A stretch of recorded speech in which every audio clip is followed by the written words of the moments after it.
नमस्कार दोस्तों, अगर आप वीडियो को फेसबुक पर देख रहे हैं तो पेज को फॉलो कर लीजिए। यूट्यूब पर देख रहे हैं तो चैनल को लाइक सब्सक्राइब ज़रूर करें।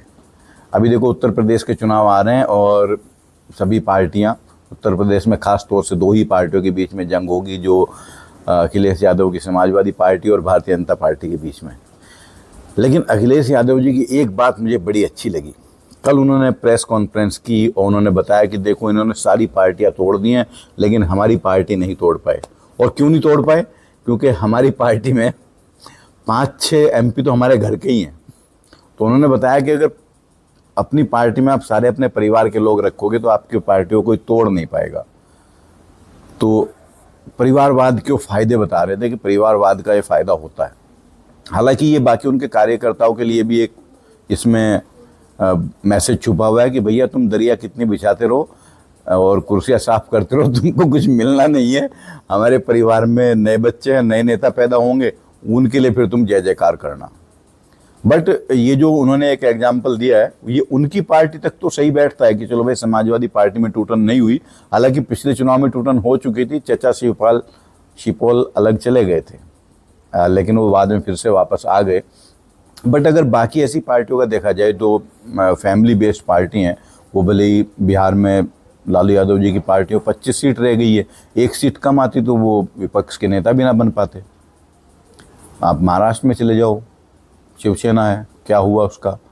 एनसीपी है, क्या हुआ उनका? आप साउथ में चले जाओ, डीएमके है, कितनी सीट आई हैं? तो ये कह देना कि अगर पार्टी में सारे लोग एक ही परिवार के हैं तो वो पार्टी इंटैक्ट रहेगी, ये कहीं से भी लॉजिकल बात तो नहीं है। क्योंकि झगड़े तो परिवार में भी होते हैं ना भाई। जिन परिवार जो लोग एक ही फैमिली के हैं, अगर 4-5 भाई बहन हैं तो उनमें भी झगड़े होते हैं। और जो राजनीतिक झगड़े होते हैं वो तो इतने बड़े होते हैं कि जो पूरी पार्टी है वही टूट जाती है। आप देख लीजिए, हरियाणा में परिवारवादी पार्टी थी, वहाँ भी अलग हो गई हैं। जो चौटाला जी की पार्टी थी तो उनका जो भतीजा है, वो दुष्यंत शायद नाम है उसका, वो अपनी अलग पार्टी बना के काम कर रहा है। तो ये कहना कि अगर पार्टी में एक ही परिवार के सारे लोग होंगे तो वो पार्टी नहीं टूटेगी, ये कहीं से भी मतलब लॉजिकल तो नहीं है। ठीक है, उनकी पार्टी में अभी तक ऐसा चल रहा है, लेकिन ये कब तक चलेगा ये नहीं कहा जा सकता। दूसरे जो लोग हैं जिनकी महत्वाकांक्षा अपनी कुछ होती है, जब तक उनको ऐसा लगता रहेगा कि ये महत्वाकांक्षा यहीं से पूरी होगी तो वो बैठे हुए हैं। शिवपाल चाचा वापस इसलिए आए, उनको लगा कि यार बाहर जाके कुछ मिला नहीं है, भाजपा वगैरह ने उनको कोई घास डाली नहीं, तो इसलिए वो वापस आ गए।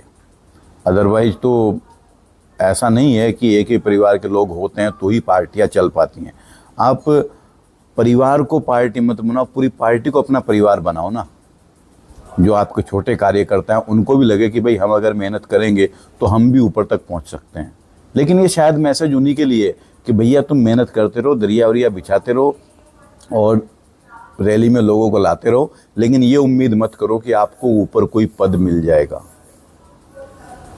तो अब ये जो रणनीति है अखिलेश जी की, ये कितना फ़ायदा देगी ये तो 2027 के चुनाव देखने के बाद ही पता चलेगा, जब उसके रिजल्ट्स आएंगे। लेकिन पर्सनली अगर देखा जाए तो ये स्टेटमेंट मुझे कहीं से ऐसा लॉजिकल नहीं लगता कि आपने अगर अपने परिवार को ही पार्टी बना दिया है तो उसमें कोई टूटन नहीं हो सकती। अरे परिवार भी टूट जाते हैं भाई, भाई भाई में लड़ाई हो जाती है, वो अलग अलग हो जाते हैं, चूल्हे अलग हो जाते हैं घरों में। तो पार्टी तो बहुत बड़ी चीज़ है, क्योंकि वहाँ तो महत्वाकांक्षाएं राजनीतिक होती हैं, सीएम पीएम बनने की महत्वाकांक्षाएं होती हैं। तो वो तो एक बहुत ऊँचे लेवल की चीज़ होगी। आपको क्या लगता है कि क्या एक ही परिवार के लोग पार्टी में रहें तो पार्टी बनी रह सकती है? आप कमेंट करके बताएं। फिर नेक्स्ट वीडियो में मिलते हैं, तब तक के लिए जय श्री राम, जय भारत, जय हिंद।